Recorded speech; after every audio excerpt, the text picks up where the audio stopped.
Welcome to my channel. నేను మీ శ్రీనివాసరెడ్డి. విజయసాయిరెడ్డి కుమార్తె కావచ్చు, అల్లుడు పైన ఇప్పుడు కేసులు అయితే నమోదవుతున్నాయి.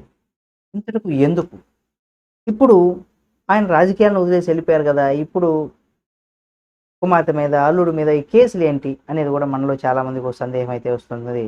ముఖ్యంగా ఏదన్నా ఉంటే ఆయన అధికారంలో ఉన్నప్పుడు ఆయనకు పదవి ఉండేది కాబట్టి ఆయన ఏదన్నా చేస్తే ఆయన మీద కేసు నమోదవ్వాలి కానీ మరి అంటే కూతురు అల్లుడి మీద ఎందుకు కేసు నమోదయిందనేది కూడా మనలో చాలామందికి ఇప్పటికే సందేహం అయితే వస్తూ ఉంటది.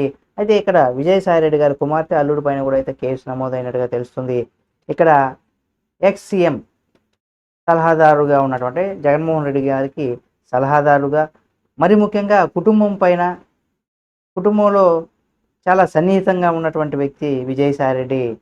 అయితే సలహాదారులుగా ఉన్నటువంటి విజయసాయిరెడ్డి కుటుంబం పైన కూడా ఇప్పుడు కేసులు నమోదవుతున్నాయి. ముఖ్యంగా నేహారెడ్డి, రోహిత్ రెడ్డి పర్యావరణ చట్టాన్ని కూడా ఉల్లంఘించారని, ఇక్కడ బీచ్ గుట్టల సీక్రెట్స్ ఇదిగో మీకోసం అంటూ కూడా మాజీ ఎంపీ విజయసాయిరెడ్డి కుమార్తె నేహారెడ్డి, అలాగే అల్లుడు రోహిత్ రెడ్డి మీద కూడా కేసులు నమోదయ్యాయి.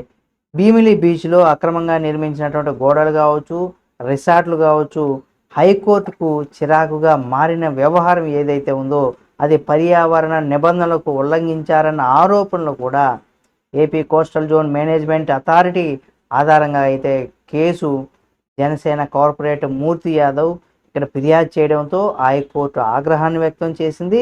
కేసులో దారితీరు అంటే దానిపైన న్యాయస్థానం ఆదేశాల మేరకు కూడా ఈ నిర్మాణాల తొలగింపు కావచ్చు, వ్యయభారం ఏదైతే ఉందో నేహా రోహితుల పైన కేసు నమోదైన విషయంలో కొంత గోప్యంగా ఉంచడం, తాజాగా బహిర్గతం అవ్వడం, ఈ వ్యవహారం పాత అధికారులు కూడా వాళ్ళ దౌర్జన్యానికి ఒక నిదర్శనంగా కూడా అనిపిస్తుందని కూడా కొన్ని వ్యాఖ్యలు అయితే వినిపిస్తున్నాయి.